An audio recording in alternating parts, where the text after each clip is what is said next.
Hello guys! Today we deal with the theme human against machine. Nowadays we know machines are really strong and it's hard for every chess player, even the top grandmaster, to compete against them. But back in the 20th century, we will see now a game where David Bronstein, a player that doesn't need a big presentation, he was nearly world champion in 1951 in the match against Mikhail Botvinnik. So David Bronstein is crushing one of the first machines ever created. This machine is called M20 and was created by Soviet Union. And let's see how David Bronstein will crush it. Let's go. E4, E5, F4, the King's Gambit, one of the most popular opening in the last 2 centuries. E take F4, King's Gambit accepted, Knight F3. And here, M20, the computer, played the move Knight F6. That's not a main move nowadays. Black prefers to play the move G5 or D5 or D6. Knight F6 leads to a very easy position for white, because after E5, Knight needs to move, Knight goes to G4, D4, and already white has a good control of the center, is attacking the pawn on F4, and there is a natural way to go on with the development with Knight C3, Bishop C4, maybe Queen E2, both short or long castle are possible, so it's already a very comfy position for white.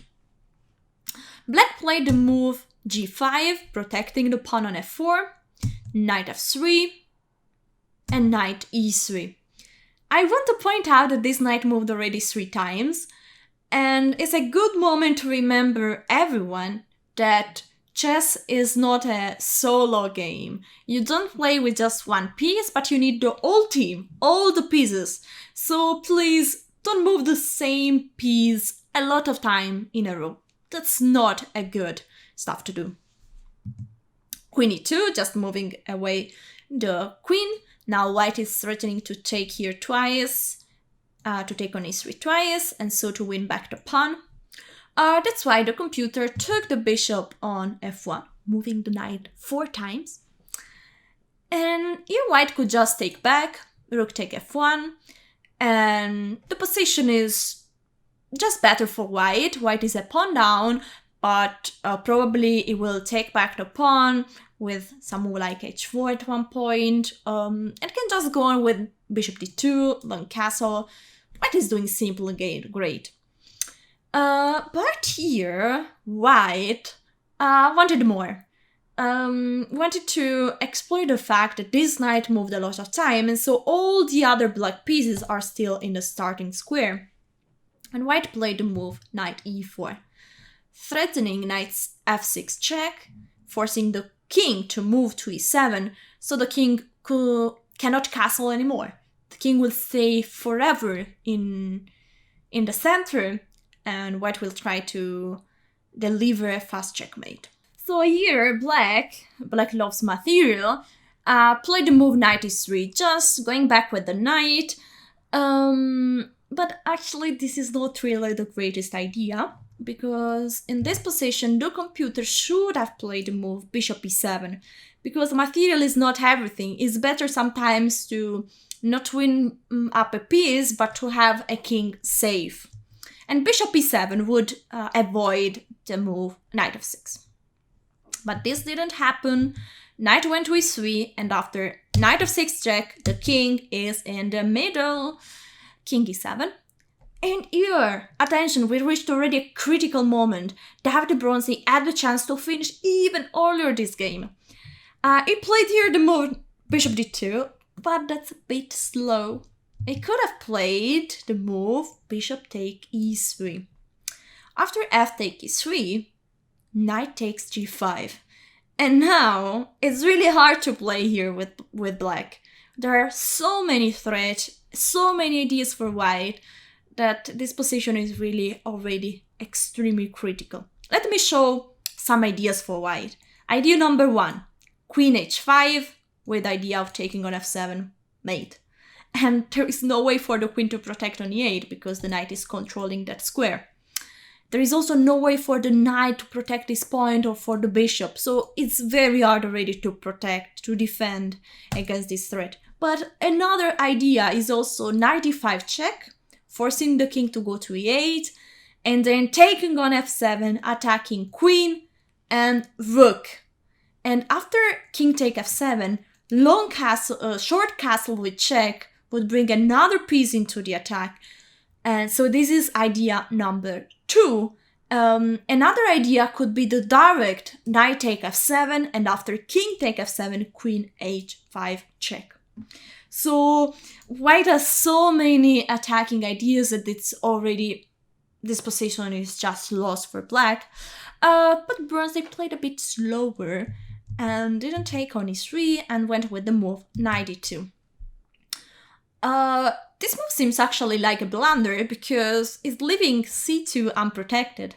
And as I said, computer loves material, and so they don't think twice and took on c2 with the knight, giving check and attacking the rook on a1.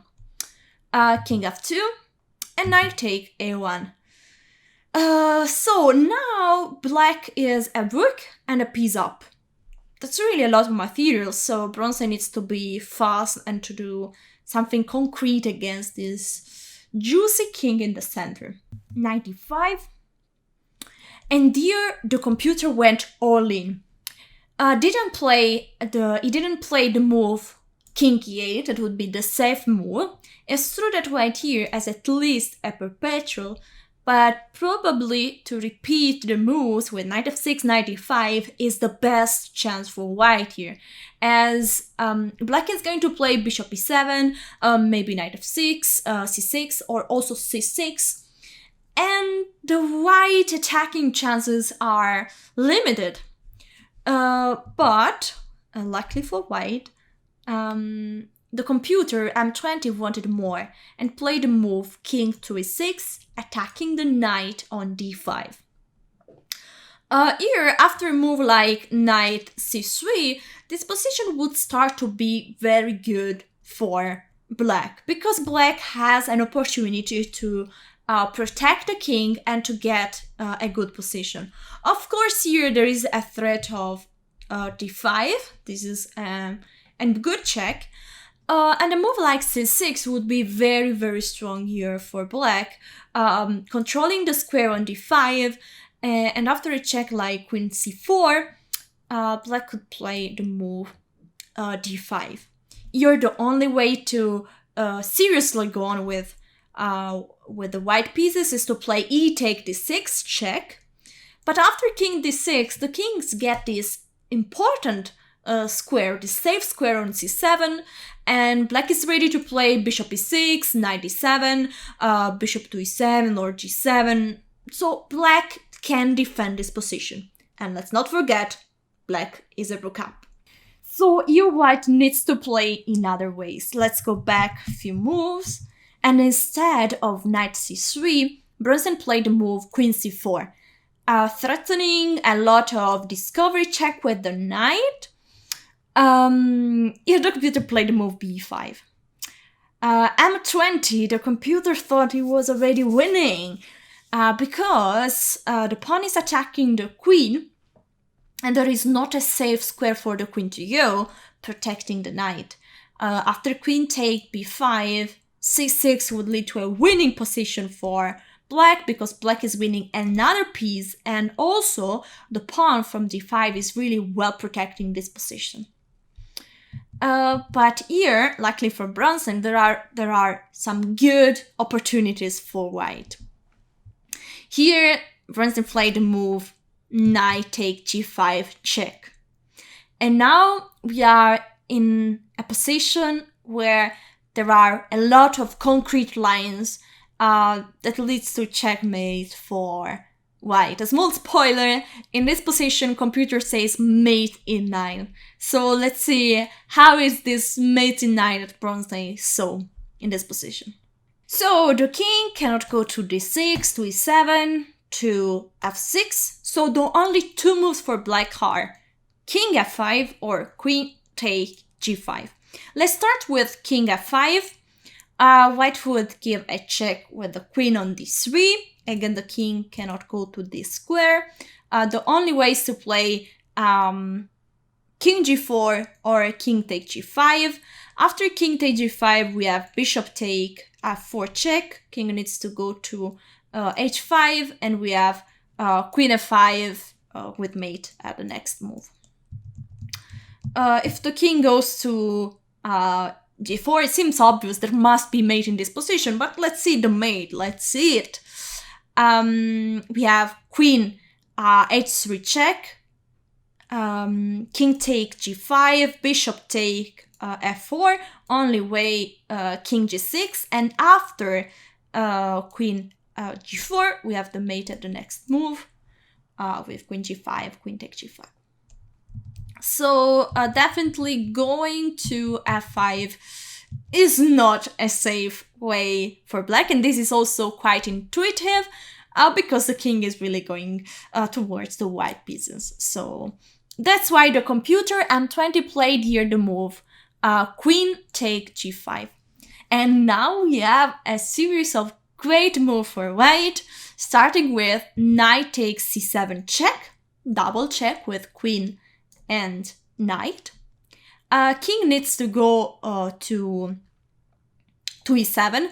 King f5 looks already very bad, but leads to mate in 2 after queen d3, king g5, and queen h3.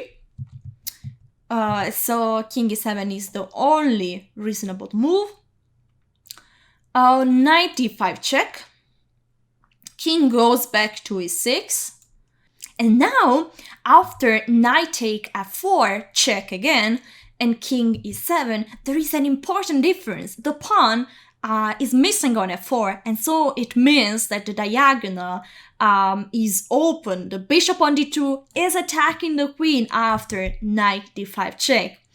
And so white will at least take the queen, but actually the most important point is that the bishop, so another white piece, will join the attack. The king goes to e8 because, of course, after king e6, white can play again knight c7 check, and after king e7 can take on g5 with check. So the king goes to e8, and here queen takes c8 is a strong check, nearly made. Only way for black to play is queen d8. Here we have knight c7 check, king e7, and now, as I said, the bishop is joining the party. Not to g5, because after f6, black would still have the square f7. Actually, everything is winning because, as I said, white is at least winning the queen. But we want to be precise. Actually, Bronstein wants to be precise. That's why he played here the move bishop b4 check. And after d6, can you find checkmate in 2? Alright, bishop take d6 check, queen take d6, and queen e8 checkmate. Ale, David Bronstein gave checkmate to the computer, so the battle Grandmaster against computer is 1-0. This game was played in 1963. Nowadays is a bit different, the computer are really strong, but still David Bronstein beat one of the first chess computer in the history, and this one was the game. So guys, see you next week for another brilliant chess game.